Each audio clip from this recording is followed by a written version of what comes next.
നമസ്കാരം. മുഖ്യമന്ത്രി പിണറായി വിജയനെ CPM-ൽ ദുർബലമാക്കാൻ ശ്രമിക്കുന്നവർക്ക് മുൻപിലുള്ളത് പോളിറ്റ് ബ്യൂറോ അംഗമായിട്ടുള്ള MA ബേബിയാണോ എന്നൊരു സംശയം. പിണറായിക്കും CPM സംസ്ഥാന സെക്രട്ടറി MV ഗോവിന്ദനുമെതിരെ അതിശക്തമായിട്ടുള്ള വിമർശനമാണ് ജില്ലാ കമ്മിറ്റി വിലയിരുത്തൽ യോഗത്തിലൊക്കെ നടന്നുകൊണ്ടിരിക്കുന്നത്. ഇപ്പോൾ കൊല്ലം ജില്ലയിലെ വിമർശനങ്ങൾ എല്ലാ പരിധിയും വിട്ടതായിരുന്നു എന്നുള്ളതാണ്. ബാക്കി ജില്ലകളിൽ തിരുത്തലാണ് ആവശ്യപ്പെട്ടത് എങ്കിൽ കൊല്ലത്ത് മുഖ്യമന്ത്രി ആഭ്യന്തര വകുപ്പ് അടക്കമൊഴിയണമെന്ന് തന്നെയാണ് പറയുന്നത്. മാത്രമല്ല മന്ത്രിസഭ പുനഃസംഘടിപ്പിക്കണമെന്ന് കൂടിയുള്ള നിർദ്ദേശം എത്തിയിരിക്കുന്നു. ഇവിടെ യോഗത്തെ നിയന്ത്രിച്ചത് MA ബേബിയാണ്. അതുകൊണ്ട് MA ബേബിയാണോ ഇതിന് പിന്നിൽ എന്ന് സംശയിക്കപ്പെടുന്നു. ഏറ്റവും മെച്ചപ്പെട്ട ചർച്ച എന്ന വിഷയത്തോടെ അല്ലെങ്കിൽ വിശേഷണത്തോടെയാണ് പോളിറ്റ് ബ്യൂറോ അംഗം MA ബേബി മറുപടി പ്രസംഗം ആരംഭിച്ചത് എന്നുള്ളതാണ്. അടിമുതൽ മുടിവരെ തിരുത്തൽ പ്രക്രിയയ്ക്ക് വിധേയമാക്കുമെന്നും ബേബി സഖാവ് പറയുകയും ചെയ്തു. പക്ഷേ പിണറായി വിജയനെതിരെ നടന്ന വിമർശനങ്ങളെ ബേബി ഫലത്തിൽ അംഗീകരിക്കുകയായിരുന്നു മൗനത്തിലൂടെ എന്ന് പറയേണ്ടിയിരിക്കുന്നു. പാർട്ടിക്കുള്ളിൽ ഇത്തരം ചർച്ചകൾ അനിവാര്യമാണ് എന്നും പറയാതെ പറയുകയാണ് ബേബി.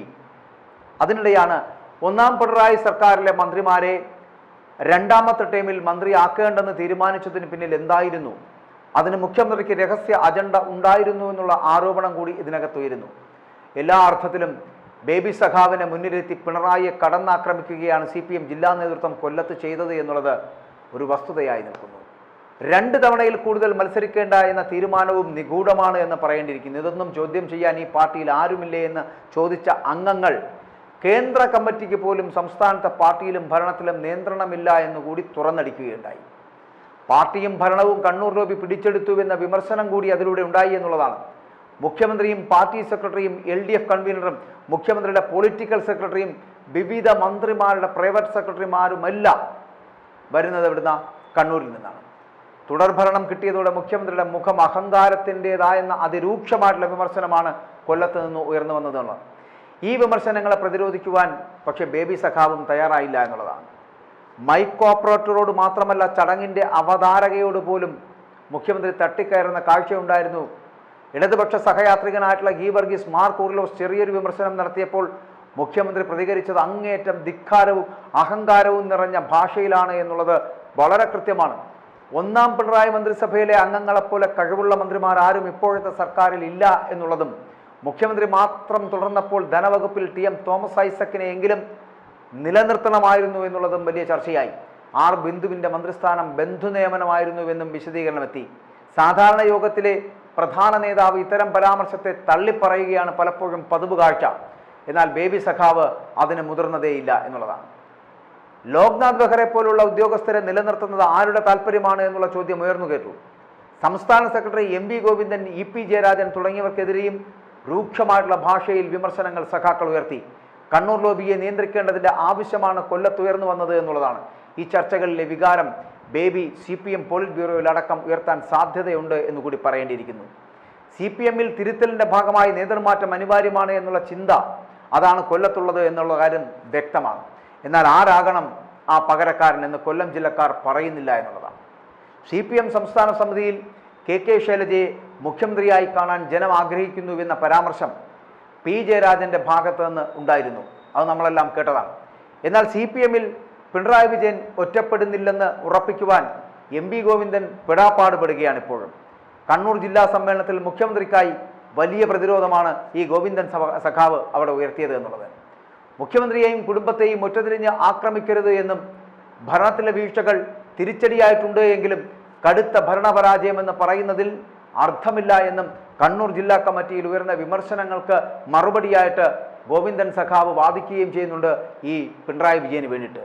പരാജയത്തിൻ്റെ ഉത്തരവാദിത്തം കൂട്ടായി ഏറ്റെടുക്കണമെന്ന ആവശ്യമാണ് അപ്പോൾ ഗോവിന്ദൻ മുൻപോട്ട് വയ്ക്കുകയും ചെയ്തത്.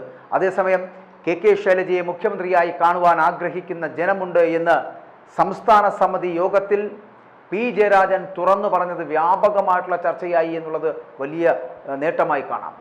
പാർട്ടിയിൽ വീണ്ടും വിഭാഗീയത തലപൊക്കുവാനുള്ള സാധ്യതയാണ് ഇത് എന്ന് പിണറായിസ്റ്റ് വിഭാഗങ്ങൾ കാണുന്നുണ്ട്. അതുകൊണ്ട് തന്നെ മുമ്പ് വിഭാഗീയത ഇല്ലാതാക്കാനായി നടത്തിയതിന് സമാനമായിട്ടുള്ള വെട്ടിനിരുത്തലുകൾ വീണ്ടും ഇവിടെ ഉണ്ടാകാൻ പോകുന്നു. അത്തരത്തിലുണ്ടായേക്കാമെന്ന് കൂടി പറയേണ്ടിയിരിക്കുന്നു. വിമർശനം ഉന്നയിക്കുന്നവരെ എല്ലാം നിരീക്ഷിക്കുവാനുള്ള സംവിധാനം കൂടി വരാൻ പോകുന്നു. വിഭാഗീയത ഇല്ലാതായതുകൊണ്ടാണ് തുടർഭരണം സാധ്യമായത് എന്നും ലോക്സഭയിൽ തോറ്റെങ്കിലും നിയമസഭയിൽ വിജയിക്കുവാൻ കഴിയുമെന്നും അതിനുള്ള സാധ്യത ഉൾപാർട്ടി ചർച്ചകൾ തിരിച്ചറിയണമെന്നതാണ് ഔദ്യോഗിക പക്ഷത്തിൻ്റെ നിലപാട് എന്നുകൂടി വ്യക്തമാക്കുകയാണ്. പാർട്ടി ചർച്ചകൾ മാധ്യമങ്ങൾക്ക് ചോർത്തി നൽകുന്നവരെ കണ്ടെത്തുവാനുള്ള സംവിധാനം കൂടി വരാൻ പോകുന്നു എന്ന് പറയപ്പെടുന്നു. എന്ത് സംവിധാനം വന്നാലും പരാജയപ്പെട്ടതിൻ്റെ ഉത്തരവാദിത്തം ഏറ്റെടുക്കുവാൻ മുഖ്യമന്ത്രി തയ്യാറാകേണ്ടതാണ് എന്നുള്ളതാണ് എല്ലാ ജില്ലാ കമ്മിറ്റികളും പറയുന്നത്. മുഖ്യമന്ത്രി പിണറായി വിജയന് മാത്രം ഒരു നീതിയും മറ്റുള്ളവർക്ക് മറ്റൊരു നീതിയും നൽകുന്നത് നീതി നിഷേധമാണ് എന്ന് തന്നെയാണ് പറയപ്പെടുന്നത്. എല്ലാ സഖാക്കന്മാരും പാഠം പഠിച്ചു കഴിഞ്ഞു. ഇവിടെ ഞാൻ ആദ്യം സൂചിപ്പിച്ചതുപോലെ മുഖ്യമന്ത്രി പിണറായി വിജയനെതിരെ ഇങ്ങനെ വിമർശനങ്ങൾ കൂരമ്പുകളായി വീണ്ടും വീണ്ടും വരുമ്പോൾ അതിന് പിന്നിൽ പോളിറ്റ് ബ്യൂറോ അംഗം എം.എ. ബേബിയാണോ എന്ന് ചോദിച്ചാൽ കൊല്ലത്ത് മാത്രമുള്ള എം.എ. ബേബി മൗനമായിരുന്നതിന് പിന്നിൽ ഒരുപാട് കാര്യങ്ങളുണ്ട് എന്ന് പറയാതിരിക്കാൻ കഴിയില്ല. എം.എ. ബേബി മത്സരിച്ചപ്പോൾ അവിടെ നിന്ന് പ്രസംഗത്തിനെത്തിയ പഴയ കാലത്ത് ഇതേ പിണറായി വിജയൻ പരനാറി പ്രയോഗം നടത്തിയത് നമ്മളെല്ലാം കേട്ടതാണ്. അന്ന് തോറ്റു തുന്നമ്മാടിപ്പോയത് ആ ഒരൊറ്റ പരനാറി പ്രയോഗത്തിൻ്റെ പുറത്താണ് എന്ന് എം.എ. ബേബി സഖാവും ഇതുവരെയും ചിലപ്പോൾ മറന്നു കാണില്ല എന്നുള്ളതാണ്.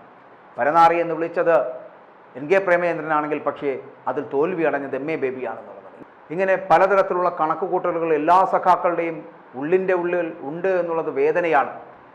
എന്തും ചെയ്യാനുള്ള മടി കാണിക്കാത്ത മുഖ്യമന്ത്രിയായി രണ്ടാം വട്ടം കടന്നു വന്നപ്പോൾ അഹങ്കാരത്തിൻ്റെ, ധാർഷ്ട്യത്തിൻ്റെ, ഏകാധിപത്യത്തിൻ്റെ മുഖമായി മുഖ്യമന്ത്രി മാറി എന്ന് തന്നെയാണ് കൊല്ലത്ത് അടക്കമുള്ള ജില്ലാ കമ്മിറ്റികൾ പ്രമേയം പാസാക്കിയിരിക്കുന്നത്, വിമർശനം ഉന്നയിച്ചിരിക്കുന്നത്.